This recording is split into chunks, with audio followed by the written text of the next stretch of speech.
Toka was one bad bitch this episode of Tokyo Ghoul.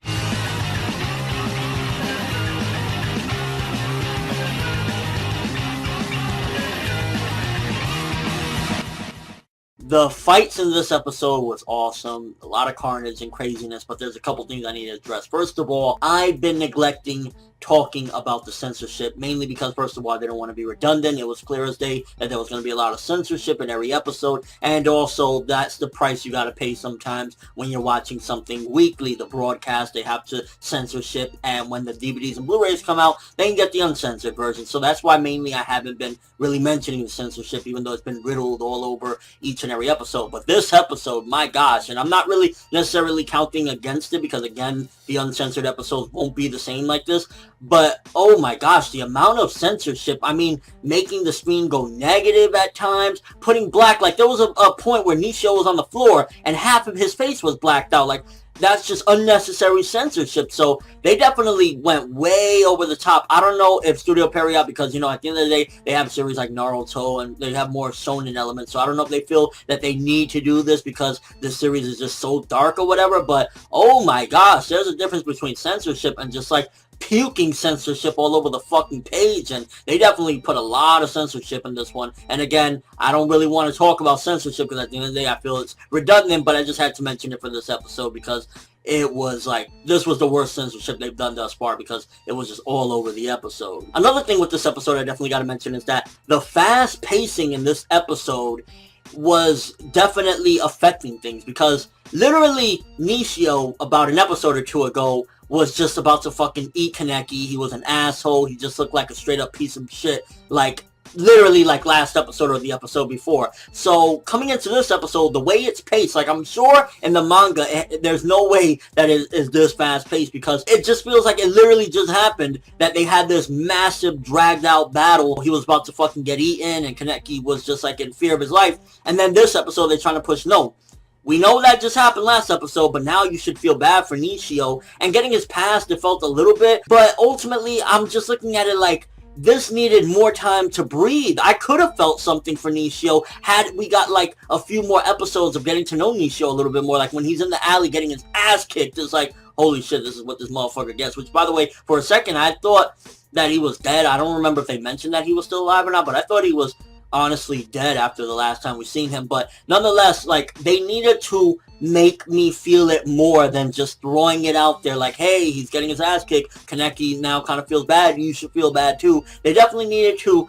put more emphasis on that, and this needed to be slower paced. It's unfortunate, but definitely with a 12 episode series, these are some of the problems that Plague it. I really wish Ghoul was 24 episodes because animation and art looking beautiful, you know, aside from the censorship. So it was like unfortunate that it's just so fast paced that the turnaround with Nishio, you probably will feel it in the manga, I'd imagine, I'm guessing, but in the anime it's just too close together. I mean, I heard that they've actually skipped an arc or two to get to this point, so yeah, definitely the last time we saw Nishio, we probably would have hated him, but after an arc or so, and then you see him getting his ass kicked and get his backstory, you feel a little bit differently, but coming in straight away after an episode or two, just felt a little bit weird and out of place. Some of the awesome bits of the episode, though, first of all, gotta talk about that Tsukiyama. This guy is a fucking nut job, and I love seeing him be a nut job. He's just one of those train wrecks that you love to look at. You can't look away. It's like, he's taking the knock and he did it again. It's like, he's a fucking freak of nature, and he totally reminds me of just an eccentric ass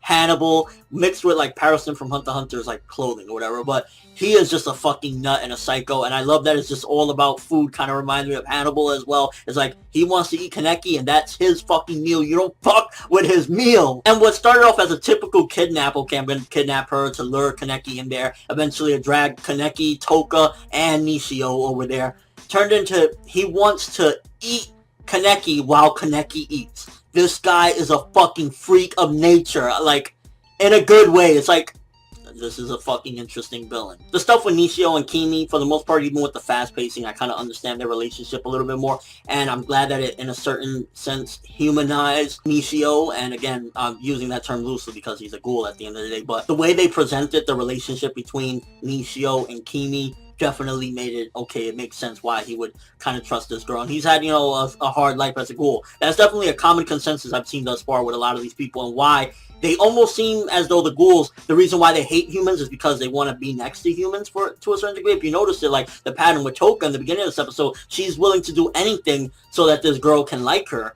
You know, this little girl, whatever, that's her friend. And Nishio, he is pretty much throwing his life on the line against Tsukiyama to have Kimi stay next to him as well. So you definitely see that. It seems as though maybe the ghouls, they hate them because they want to be with them, or they want to be next to them, or they want to be them. And every man needs a girl like Kimi, willing to stick through regardless of what. You may be a fucking ghoul, and I'm still gonna let you even bite my shoulder. I respected that with Kimi. And then that final fight scene, I mean, it was 3v1, which kind of really displays just how fucking strong Tsukiyama is, where you got Toka going up against him, and Toka has to go into that fucking ultimate ghoul mode. I was just like, this is crazy. So it was like, I don't want to say by far that this was anything other than at the very least a good episode. It could have been a great and amazing episode had we not had some of these pacing problems, had some of the censorship just really kind of toned down the mood a little bit from it being like up here. And it's like, again, the censorship, you can't really blame it necessarily because we're watching it weekly. That's what happens. But ultimately, it kind of messed with the experience for this particular episode because it was just all over the place. And the fast pacing kind of just made it seem like I might have forgiven Nishio or felt sympathetic towards him had I had more time to get over all the fucked up shit that he was about. So with all that being said, I'm gonna give this one a 7 out of 10. I still felt it was a good episode. There was a lot of awesome action. We did get some progression. We kind of got seemingly that Toka and Kaneki are a little bit more bonded together. We got a little bit more characterization of just how far Toka's willing to go for this friend. So we did get some good stuff in here, but definitely very fast paced. And I'm definitely looking forward to finishing up this anime because while I'm loving it, I'm pretty sure that I'm going to love the manga even more because things like this episode, I'm pretty sure if you pace it better, you'll probably enjoy it more. But let me know what you think. First of all, what do you think about that ultimate form that she had when she went up against Tsukiyama in that final clash that they had? Also, what do you think about Nishio? Do you think that it was a bit too quick for us to already say like, yeah, you know, Nishio's a cool guy. He's the coolest guy ever. But we won't get into that. I just share what thoughts of the episode, but that's all I have for this review. Thanks for watching. Hope you enjoyed. If you liked anything I had to say or enjoyed the video, drop me a like. I'd greatly appreciate it. And if you haven't subscribed, you can do so as well. That'd be awesome. I'm World, and as always, people, have an awesome day. Toka was one bad bitch this episode of Tokyo Ghoul.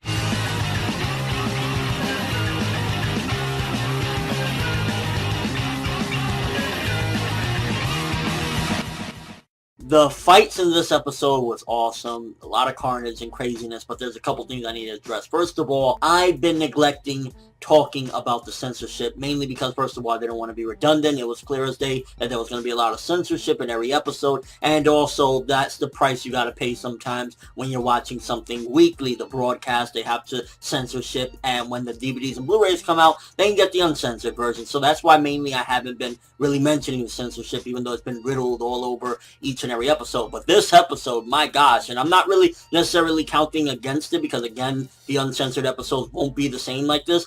But, oh my gosh, the amount of censorship, I mean, making the screen go negative at times, putting black, like there was a point where Nishio was on the floor and half of his face was blacked out. Like, that's just unnecessary censorship. So they definitely went way over the top. I don't know if Studio Period, because, you know, at the end of the day, they have a series like Naruto and they have more shonen elements. So I don't know if they feel that they need to do this because the series is just so dark or whatever. But, oh my